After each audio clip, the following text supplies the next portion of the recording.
Lawin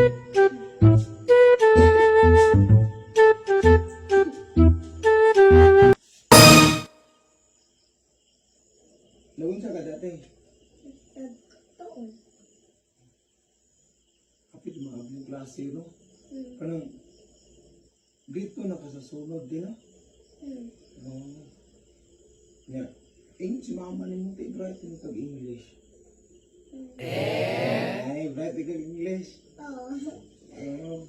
Yeah. Nakipangutan ako nun mo ko nung kaya mag-grade 2 naman kapuhon. Kung saan mo kuniinin ni sa bato? Rock.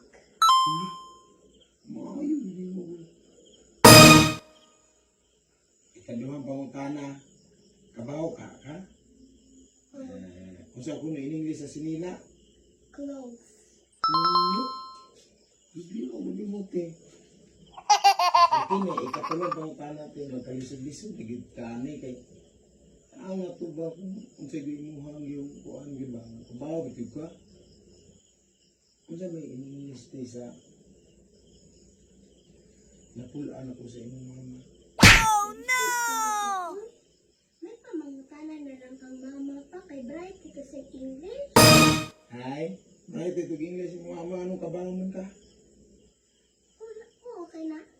Ay, una naman ko, pero ba't kuhan pa man ko? Sige po. Tawag ako na imong mama.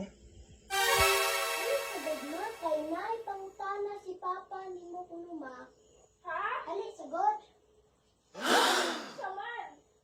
Nay, pangutana si Papa ni mo ba? Oh, madali sa.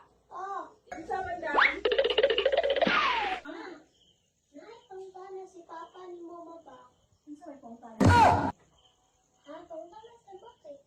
Isa may pangutana niyo pa. Kung sige ito in English. Napulaan ako nimo.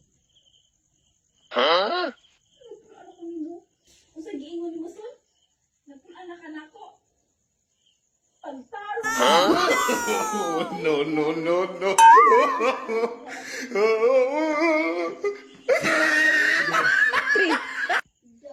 Kasapon. Ikaw wala na lang ka ng tanang mama pa.